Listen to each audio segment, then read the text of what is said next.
Alright guys, Ellipsis back again, and today we're going to be talking about the beginner side of the Mesmer. Let's start off with the absolute basics with illusions. What are they? Basically, as a Mesmer we have access to two types of illusions. We get phantasms and clones. Starting off with phantasms. Basically they're going to be purple clones of your character with a whole bunch of damage, but they've got their individual name. So for example, if you put down a Greatsword Phantasm, which is called the Illusionary Berserker, above its head it's going to say Illusionary Berserker, so you're instantly going to know what it is, and you're going to have to destroy that to sort of mitigate that damage. The upside to this is that they're really, really obvious. If you've got a Phantasm on you, they're going to be purple and glowy, and you're not going to be able to miss it, so, you know, that's always good. The other type we've got access to are the clones. Now the clones are really, really helpful because they do look like you right down in the name tag. So for example, on Ellipsis here, if I create a clone, it's gonna show up exactly the same as me, right down to the name and the guild tag, which is really, really good, and it can actually trick a bunch of newer players. Now I know what you're thinking, and don't worry. A bunch of players have come to me. This is back at the start of the game when a bunch of people didn't know how to play it. They came to me and said, Ellipsis, why is it that, you know, Mesmers can have all of these clones and they can create hundreds and hundreds of them and just overpower anyone in the game? Well, that's not true. Mesmers actually only have access to 1, 2, 3 clones at a time. I should say illusions. It's important to note that you can actually destroy phantasms in place of clones. You can create clones in place of phantasms, I should say, which is obviously not going to be beneficial because you are going to be missing out on a whole bunch of DPS for something that really doesn't look like you, or for something that does look like you but really offers you no benefit in the game. So you can only have 3 out at a time, and later on in this video, or probably in the intermediate video, I'm going to explain how the clone replacement works and why you need to look out for that. The Mesmer has access to a variety of weapons. Let's go ahead and start with the Two-Handed Weapons. Starting off, we're going to have the Greatsword. It's great for ranged damage, and it's got a whole bunch of high range damage. Because it's a two-handed weapon, we are going to have access to 1 Phantasm and 1 clone. It's going to be a very, very strong weapon that I really, really like. Moving down to the other two-handed weapon we have access to is going to be the Staff. This is really, really good for conditions and survivability because it offers so much, you know, chaos armor and other things that I'll go into later. The thing about the Staff that I really, really like, and what makes it one of the most appealing weapons as a Mesmer for me, is the fact that it's got so much mobility, and it really gives us a whole bunch of map control if you know how to use it properly. Moving down into the one-handed weapons, we are going to be able to have a main hand and an offhand sword. The main hand comes with 1 clone, so it's not going to be a phantasm, but it does give excellent mobility and utility, which is why I like this weapon. The offhand sword is one that's going to give us the phantasm. It's going to do a whole bunch of DPS, but I'm not sure how much I like it. Moving down, we are going to have access to the Scepter. The Scepter is going to be excellent for condition damage, and you know, if you're running a condition build, you really, really can't go without a Scepter. The Scepter is also good if you want to create some clones, because its auto attack every 3rd strike is going to give you a clone, and then its number 2 will also give you a clone should you use it. The Focus is going to be really, really good for utility and mobility, also offering access to 1 Phantasm. It's good for mobility because it gives you swiftness on demand, and you can also use it to position enemies wherever you want them. The Pistol is also going to be a high damage ranged weapon, obviously. It's going to give you access to 1 Phantasm, and it is going to give you a bunch of utility as well. Finally, we have access to the Torch. The Torch is going to be beneficial for people running with a condition build, and it is also going to give you access to 1 Phantasm. It's worth noting that there are generally 3 types of builds that you'll see as a Mesmer, or when playing against a Mesmer. There are of course more, but they're generally less popular than the 3 I'm going to list. We're going to have the Phantasm build, and the Shadow build, as well as the Condi build.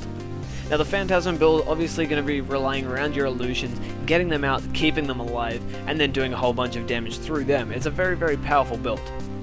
Using the Shadow build is going to be focusing around clones and illusions, and then using your F1 through F4 skills to gain kills and then stay alive.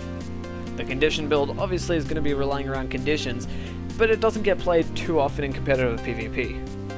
However, the thing to note about these builds, starting from the top with the Phantasm, it's a low to medium difficulty build. So if you want to start or are sort of intermediate with a Mesmer, this is definitely a good one to go with. In addition, the Conditions build is relatively easy to play and is still viable in the solo queue. The build that I prefer to play as, and the one that I think takes the most the most practice to get the hang of, is going to be the Shadow build, and I'm definitely going to go over that at a later point in this video. Now, don't think I'm going to leave you guys without a build to go off and practice with.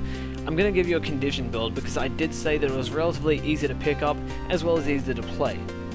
So for the traits, you're going to be going with 44600.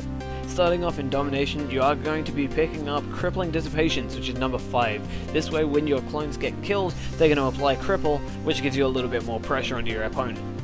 Then moving up, we're going to be using number 9, Cleansing Conflagration, so the Torch skills remove conditions. Now, it also reduces the recharge on Torch skills, giving you a little bit more survivability as well as utility. Moving down into the dueling tree, we are going to be taking number 2, Phantasmal Fury, giving your Phantasms Fury, and this is going to be beneficial for the next reason. Moving up to this minor trait, it's worth noting that Sharper Images is going to be allowing your illusions to inflict bleeding on crit. Basically, what this means is that when you use your clones, so not only your Phantasms, but the ones that look like you as well, they also have a chance to crit, and this is increased by 20% because of this trait we've picked up, Phantasmal Fury. This means that you're going to be able to put a whole bunch more condition damage onto your opponent without really having to do anything or use any of your extra abilities. Moving up, we are going to be using Duelist Discipline. This increases the pistol range for you and your illusions. It also reduces the recharge on pistol skills. Now, it's a 20% recharge reduction, which is very, very good. However, if you want to, you can go ahead and pick up Deceptive Evasion so that when you dodge roll, you are going to create a clone. This is going to give you a bit of a bonus because the clone that you create when you dodge has a chance to cause bleeding when it crits. Now, this is going to be very, very beneficial, obviously. However, you want to make sure that you're not going to be erasing all of your Phantasms by dodging and creating clones. Moving down into the Chaos tree, we're going to be picking up number 5, Debilitating Dissipation. So clones apply a random condition to a nearby enemy when they're killed. This is going to be either bleeding, vulnerability, or weakness. Either one of these is going to be putting your team at an advantage, and it's going to be very, very good for you, obviously. Moving across, we are going to be using Mirror of Anguish, so when disabled, you will also mirror the disabling effect back onto its source. This is going to give you a little bit of extra time to think about what's happening. If you get knocked down, they're going to get knocked down. If you get knocked back, they'll get knocked back. And same thing for basically all types of CC in the game. And this is going to be very, very beneficial because it means that they're not going to have a bunch of time attacking you without you being able to defend yourself. Moving up, we are going to be able to get Prismatic Understanding. Cloaking skills last longer and you gain a random boon when you are cloaked. Now, the way it reads doesn't sound as beneficial as it really is. If you look down, the interval is actually 1 second. So basically, every second you're in stealth, you're going to be getting 1 boon. That's very, very beneficial because the boons you get are going to be Aegis Protection and or Regen. Now, if we look at this, it's going to synergize very well. When your health drops below 75% health, you're going to gain Regen, and then also you gain Regeneration whenever you grant Protection. Sorry, other way around. Whenever you grant Regeneration, you get Protection. If that's not what I said, I'm going to cut it. But that's basically going to be the traits, and they're going to be very, very synergistic with each other, as I've explained to you. Moving up into the weapons, we are going to be running with a Scepter, as well as a Torch, and then the Sword Pistol for our offhand set. The reason we're going to be running with this is because it gives us a host of utility, and because the pistol is going to be offering us a Phantasm that does a whole bunch of attacks, each with increased chance to bleed, because of the crit chance that we've given.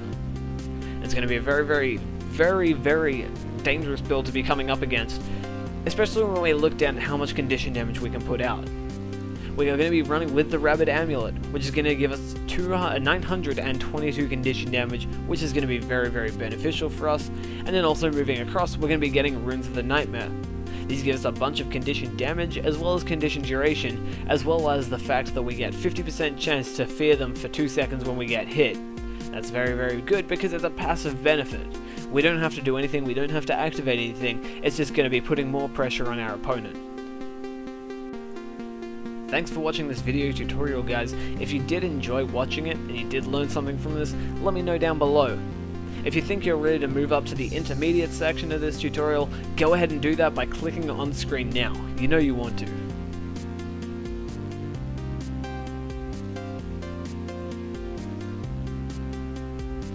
Alright, if you've stuck around this long, I guess you're not ready to move up yet, and that's okay. Just keep practicing this build, come back and send me a message or leave a comment down below if you have any questions about this build. But other than that, I'll see you in the next video, guys. Thanks for watching.